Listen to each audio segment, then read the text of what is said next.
Your thoughts create your world. Choose them wisely. Everything you experience in life begins in your mind. Your thoughts shape your emotions, your actions, and ultimately, your reality. If you fill your mind with doubt, negativity, and fear, your world will reflect that. But if you cultivate clarity, compassion, and confidence, your life will transform. This is the power of perception. What you focus on expands. The Buddha taught that suffering arises from attachment to thoughts and emotions. But when you understand that thoughts are just passing clouds in the sky of your mind, you gain the ability to choose which ones you hold on to. Imagine two people facing the same challenge, losing their job. One person spirals into despair, believing they are a failure. The other sees it as an opportunity to grow, to start fresh. The situation is the same, but their thoughts create two completely different realities. Or, think about someone stuck in traffic. One person rages, honking and cursing. Another takes a deep breath, enjoying the moment of stillness. Same event, two different worlds, created by their thoughts. Every single day, you are shaping your world through the lens of your mind. Take a moment to ask yourself, what kind of world are you creating with your thoughts? Are you feeding your mind with gratitude and growth? Or are you allowing fear and frustration to take control? Your reality is not just happening to you, it's being shaped by you. If you want a better life, start by mastering your mind.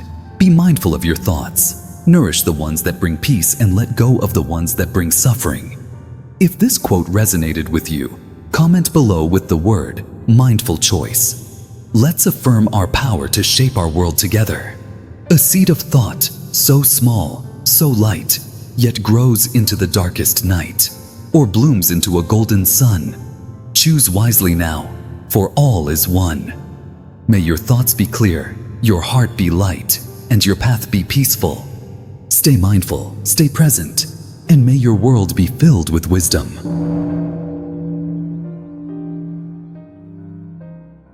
Happiness is not something you seek, it is something you become. So many people spend their lives chasing happiness, through success, through relationships, through possessions.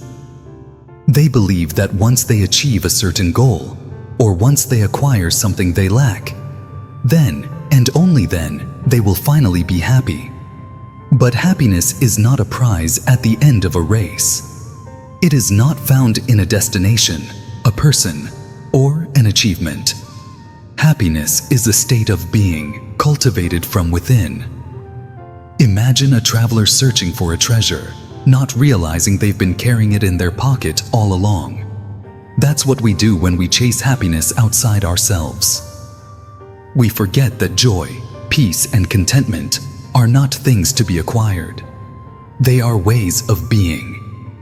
Think about the people who seem truly at peace.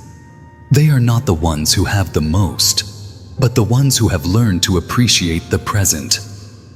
The ones who understand that happiness is not about having more, but about needing less.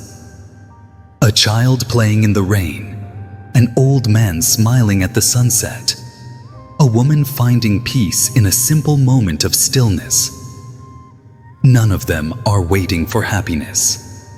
They are choosing to embody it. So ask yourself, are you chasing happiness like a shadow you can never catch? Or are you becoming happiness itself by embracing the beauty of where you are right now? If you want a fulfilling life, stop searching for happiness in the future. Start creating it in the present. If this message speaks to you, comment below with the words, "I choose happiness." Let's remind ourselves that joy is not something we wait for. It's something we create. A fleeting dream, a distant shore. We chase and chase, yet long for more. But joy is here, not far, not wide. It lives within, where peace resides. May your heart be light, your days be joyful, and your spirit be at peace. Happiness is not ahead of you, it is within you.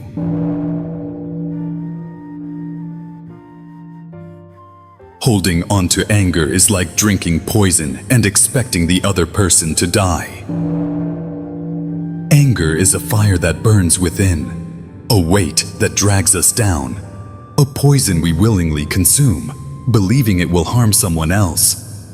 But who suffers the most from anger? Not the one who wronged us, not the one we resent. It is we who carry the burden. Imagine a person clutching a burning coal, refusing to let go, believing that by holding it tightly, they are punishing the one who hurt them. But with each passing moment, the only one getting burned is themselves. Think about the last time you were truly angry. Did it bring peace? Did it solve anything? Or did it consume your mind, steal your joy, and leave you feeling exhausted? We all have reasons to be angry: betrayal, injustice, pain from the past. But holding on to that anger is like keeping an open wound from healing. It doesn't punish the past, it only prolongs our suffering. Let go, not for them, but for yourself. Forgiveness is not saying that what happened was okay. It is choosing not to let it control you anymore. It is choosing freedom over resentment, peace over pain. So ask yourself, is there something you are holding on to that is only hurting you in return? Is there anger within you that is poisoning your own happiness? If this message speaks to you, comment below with the words, "I choose peace." Let's remind ourselves that letting go is not weakness, it is wisdom. A heavy stone, clenched in tight hands, we carry it far across the lands. Yet when released, the burden fades, and peace returns where anger stayed. May you find the strength to let go, the wisdom to forgive, and the freedom that comes from choosing peace over pain. Success means nothing if your soul is lost along the way. In a world that glorifies achievement, we are taught to chase success, to climb higher, to earn more, to be the best. But what happens when we gain everything, yet feel empty inside? Success without meaning is an illusion. We see it everywhere. People with wealth but no peace, fame but no fulfillment, power but no purpose. Imagine a man who spends his whole life climbing a ladder, only to realize, when he reaches the top, that it was leaning against the wrong wall. He has everything he thought he wanted, but nothing that truly matters. Think about those who sacrificed their health, their relationships, their values, all for a definition of success that was never truly theirs. True success is not measured by what you own, but by who you become. It is not in the trophies on your shelf, but in the peace in your heart. So ask yourself, are you chasing success at the cost of your soul? Or are you creating a life that is rich, not just in achievements, but in meaning, purpose, and peace? If this message speaks to you, comment below with the words "true success." Let's remind ourselves that real achievement comes not from what we gain, but from how we live. A house of gold, a throne so high, yet what remains when we all die? But kindness stays, and love remains, a legacy beyond our name. May you find success that fills your soul, not just your hands, and may your journey be one of wisdom, not just wealth. You are not your past. Every breath is a chance to begin again. We all carry stories of who we were, mistakes we've made, regrets that haunt us, pain that lingers like a shadow. But the past is not a prison. It is only a lesson. So many people define themselves by what has happened to them. They believe they are their failures, their broken dreams, their worst moments. But that is a lie. The Buddha taught that life is impermanent. Just as the river is never the same twice, you are not the same person you were yesterday. And in this very breath, you have the power to begin anew. Think about a tree in winter, bare, lifeless, stripped of its leaves. But does it mourn what it has lost? No, because it knows that spring will come, and with it, a new beginning. You are no different. Your past does not define you. What matters is what you do now, with the life that is still in your hands. So ask yourself, are you holding on to an old version of yourself, afraid to step into something new? Or will you allow yourself the freedom to grow, to change, to start again? If this message speaks to you, comment below with the words, "New Beginning." Let's remind ourselves that every day, every breath, is a chance to rewrite our story. The past is gone, the future waits, yet all we have is now. So breathe, step forward, rise again. Your soul will show you how. May you release what no longer serves you, embrace the beauty of change, and walk forward with the courage to begin again.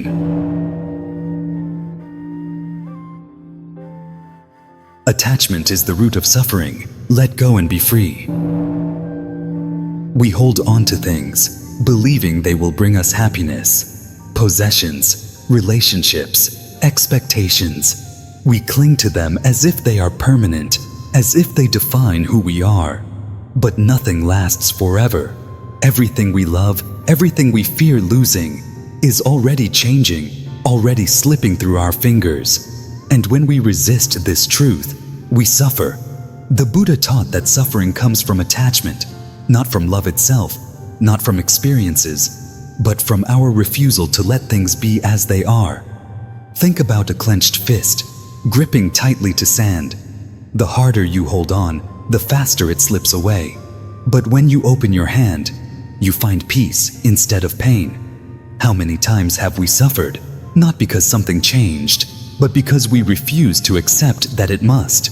A lost job, a fading friendship, a dream that didn't come true. The pain is not in the event itself, but in our resistance to it. Letting go does not mean you stop caring. It means you stop trying to control what is beyond your reach.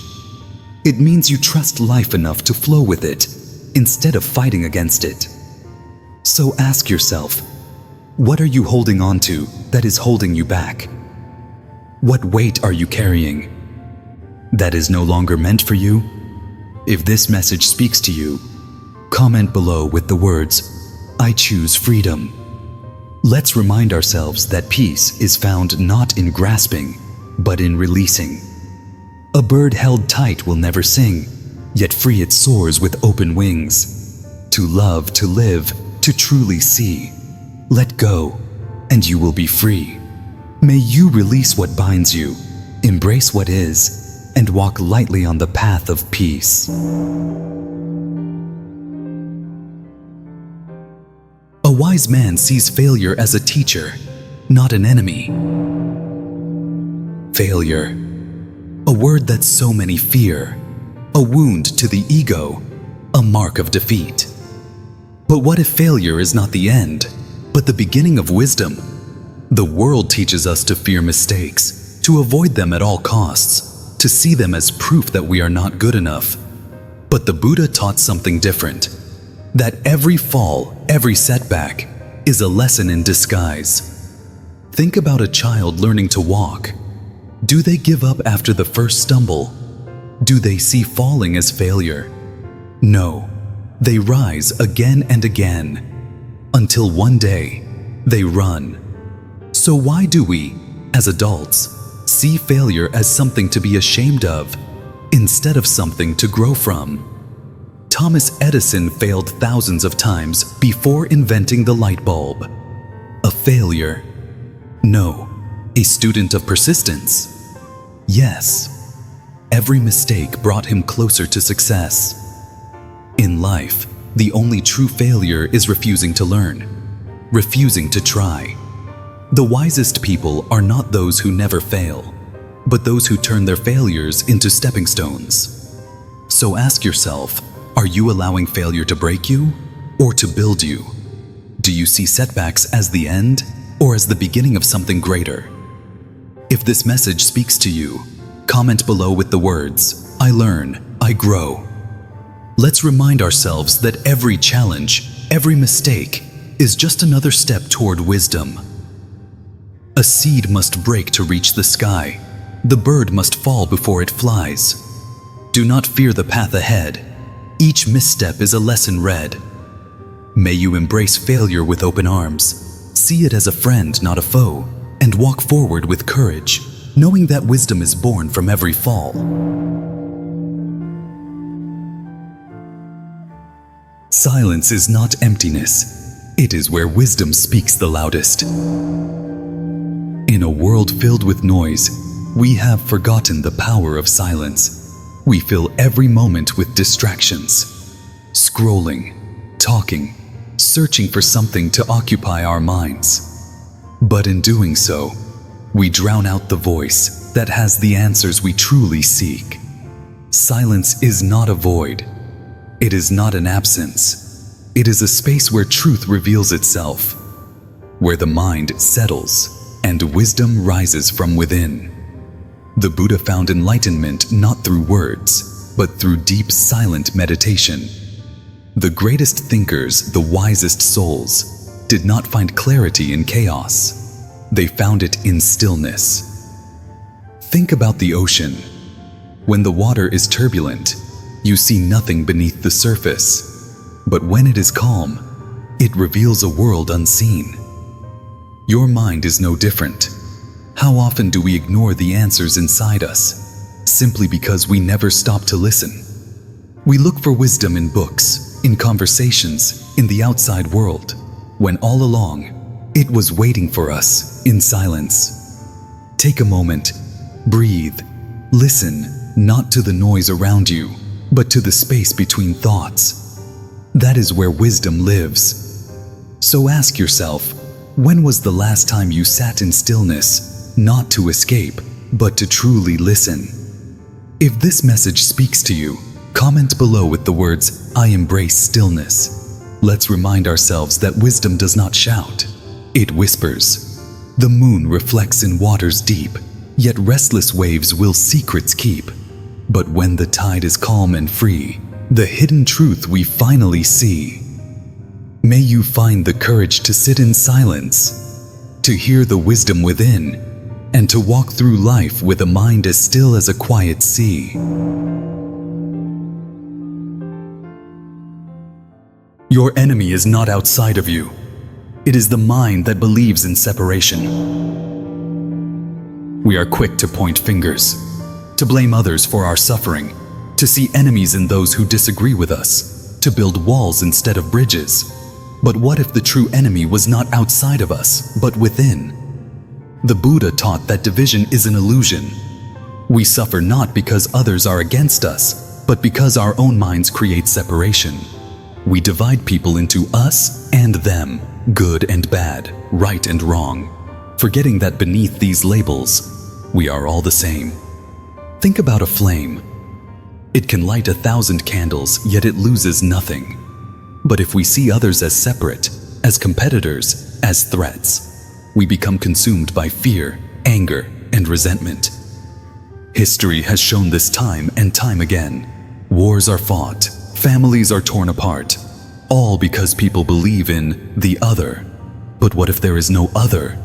What if we are all just reflections of each other, walking different paths, but searching for the same peace? Imagine if, instead of seeing enemies, we saw people who are suffering, just like us. Imagine if, instead of fighting, we sought to understand. Would the world not be a more peaceful place? So ask yourself, are you holding on to anger towards someone, believing they are your enemy? Or is the real battle happening inside your own mind? If this message speaks to you, comment below with the words, "I choose unity." Let's remind ourselves that true peace comes not from winning against others, but from dissolving the barriers within. A river flows both wild and free, yet all streams meet within the sea. No walls, no bounds, just endless space, one heart, one world, one human race. May you see through the illusion of separation. May you replace anger with understanding, and may you walk through life with a heart open to all.